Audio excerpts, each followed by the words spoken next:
ये जब बच्चा अम्मा अब्बा से कह दे कि अम्मा जी शादी की जरूरत है, तो अम्मा कहती हैं तुझे जरूरत है, बेटा तू क्या करता रहता है। सुभान अल्लाह। तो बंदा ये सोचिए अम्मा जी आपको नहीं पता कि ये इंसान होने का इसका मतलब ये है कि ये तो इंसानियत का पार्ट है, being a human, this is something that is associated with humanity. ख्वाहिशात नफ्स जो हैं, जो इंसानी डिज़ायर्स हैं, पहली बात तो ये समझें इनके बारे में कि अल्लाह ताला ने ये ख्वाहिशात रखी क्यों हैं इंसान में। इसकी बुनियादी वजह और रीज़न ये है कि ये चीज़ें इंसान की एग्जिस्टेंस के लिए और बका के लिए इस दुनिया में ज़रूरी हैं। इनके बगैर इंसान सर्वाइव नहीं कर सकता। वो आपकी सेक्सुअल डिज़ायर हो, वो आपकी कुछ खाने पीने की डिज़ायर हो, यानी खाने पीने की ख्वाहिश, या इसी तरीके से आपकी जिस्मानी, जिसको हम नफसानी ख्वाहिश कहते हैं, वो हो। ये सब एसेंशियल हैं हमारी एग्जिस्टेंस के लिए और इंसानियत की बका के लिए। फॉर एग्ज़ाम्पल, अगर इंसान खाए पिए ना, या इंसान को भूख ना लगे, तो ऑब्वियसली इंसान सर्वाइव नहीं कर सकता, इंसान की बॉडी ग्रो नहीं कर सकती, या इंसान जो है वो ज़्यादा देर तक ज़िंदा नहीं रह सकता। इसी तरीके से अगर इंसान के अंदर ये सेक्सुअल डिज़ायर ना हो, तो ऑब्वियसली इंसान फिर वो रिप्रोडक्शन नहीं होगी, औलाद आगे नहीं चलेगी, नस्ल नहीं चलेगी। तो उससे क्या होगा कि इंसान फिर वो ज़्यादा देर तक, ह्यूमन रेस जो है वो सर्वाइव नहीं कर पाएगी। तो ये दोनों चीज़ें इंसान की एग्जिस्टेंस के लिए नेसेसरी हैं। इसीलिए ख्वाहिश का होना बज़ाते ख़ुद वो गलत नहीं है। यानी कोई बंदा ये समझे कि मेरे अंदर सेक्सुअल डिज़ायर है और ये काबिल मुज़म्मत चीज़ है, यानी it's something negative, that's not true. हम में से कुछ लोग बहुत इस बारे में सेंसिटिव हो जाते हैं। सेंसिटिव का मतलब ये है कि हमें अच्छा नहीं लगता ये एडमिट करते हुए कि मेरे अंदर ये डिज़ायर है। मिसाल के तौर पे कुछ हमारे यार और दोस्त ऐसे होते हैं, जब उनसे कहते हैं हाँ भाई शादी का, कहते नहीं मुझे तो ज़रूरत नहीं है, मुझे कोई फ़र्क नहीं पड़ता, है कि नहीं, सुना है कि नहीं आपने बात, नहीं मैं तो यार मुझे अभी कोई टेंशन नहीं है, मैं तो उसके बगैर भी सर्वाइव कर लूँगा। तो अम्मा अब्बा भी कहते हैं कि बेटा शादी का नहीं, अम्मी अभी कोई टेंशन नहीं है, ठीक है। और बाज़ औक़ात उल्ट भी हो जाता है, ये जब बच्चा अम्मा अब्बा से कह दे कि अम्मा जी शादी की ज़रूरत है, तो अम्मा कहती हैं तुझे ज़रूरत है, बेटा तू क्या करता रहता है। सुभान अल्लाह। तो बंदा ये सोचिए अम्मा जी आपको नहीं पता कि ये इंसान होने का इसका मतलब ये है कि ये तो इंसानियत का पार्ट है, being a human, this is something that is associated with humanity. अम्मा अब्बा एक्सपेक्ट कर रहे थे बच्चे को कुछ ना हो, और शादी भी बच्चा जो है ना बगैर किसी डिज़ायर के करे। सुभान अल्लाह।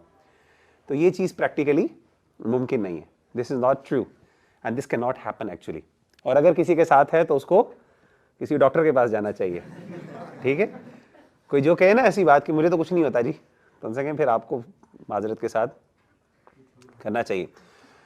हमारे यहाँ बहुत से लोग जब उनको शादी का कहा जाए तो कहते हैं जी कोई इशू नहीं अभी तक हो सकता है। तो हम कहते हैं यार सर्वाइव कैसे करते हो, कहते हैं मुझे कुछ मसला नहीं है। तो हमारे एक दोस्त थे जो वो ये कहते थे ऐसा बंदा जो शादी ना करे, क्योंकि डिज़ायर तो है, और वाकई वो अगर उसके अंदर डिज़ायर यानी शादी ना करे तो दो ही पॉसिबिलिटीज़ हैं, या तो उसका मेडिकल इशू है, या वो अपनी उस डिज़ायर को किसी गलत तरीके से पूरा करता है। वरना जो अगर डिज़ायर हो और ऐसी डिज़ायर जो कि ज़ाहिर है बाज़ औक़ात कंट्रोल नहीं की जा सकती, बड़ा मुश्किल होता है उसको कंट्रोल करना, तो ऐसी चीज़ जो है उसके साथ कई सालों तक गुजारा करना ये वाकई एक बहुत बड़ा चैलेंजिंग टास्क है।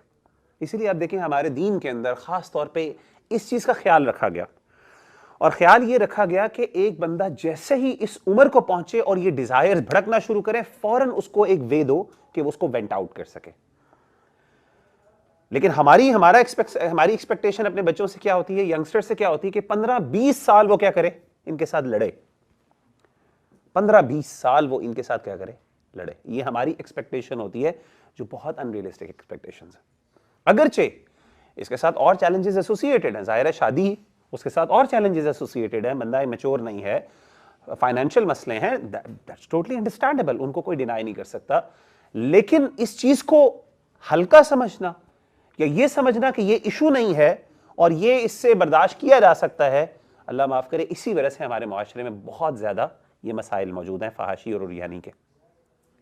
ठीक है, तो हमारे दीन ने फौरन इंसान की जरूरत है, फौरन एक वे दिया और रिकमेंड किया पेरेंट्स को और अर्ज किया कि क्या करें कि फौरन अपने बच्चे को एक हलाल वे दें ताकि वो लायबल हो सके, रिस्पॉन्सिबल हो सके, उसके पास ये कोई एक्सक्यूज ना हो ठीक है, तो अभी बहुत से लोग अपने आप को एक्सक्यूजेस देते हैं, मैं क्या करूं जी, मैं क्या करूं। टू बी वेरी ऑनेस्ट, ये तो आप बातें ये कर रहे हैं कि जो अनमैरिड एक्सक्यूज देते हैं, मैरिड अपने आप को एक्सक्यूज देते हैं। मैरिड जो कपल्स हैं, अल्लाह ना करे जिनकी आपस में नहीं बनती कुछ, वो अपने आप को एक्सक्यूज दे रहे हैं जब वो इधर उधर किसी के साथ मामलात करते हैं, एक्स्ट्रा मैरिटल अफेयर्स जो होते हैं उसके अंदर, क्योंकि हमारे पास केसेस आते हैं बहुत ज्यादा। तो मेजॉरिटी ऑफ द टाइम्स क्या मसला होता है, मियां बीवी एक दूसरे को टाइम नहीं दे रहे और वो अपने आप को जस्टिफाइड समझते हैं, चूंकि मेरी जरूरियात है मैं कैसे पूरा करूं, I have to go to someone else.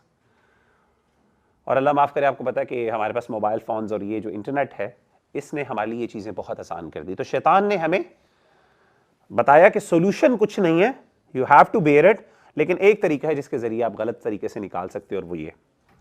तो जायज सॉल्यूशंस शैतान ने हमारे लिए वो रोक दी। तो मैं आपको बताना ये चाह रहा था कि याद रखिएगा, जो इस्लाम का ओवरऑल ख्वाहिश के बारे में, या नफसानी ख्वाहिश के बारे में जो एक अप्रोच है, वो ये है कि हमारा दीन इसको कुल्ली तौर पे रोकता नहीं है। मैंने आपको बताया कि ये इंसानी सर्वाइवल के लिए जरूरी है, इसको कुल्ली तौर पे रोकना पहली बात है मुमकिन नहीं है। अगर इस्लाम ये कर देता तो प्रैक्टिकली इस पे इंप्लीमेंट नहीं हो सकता था।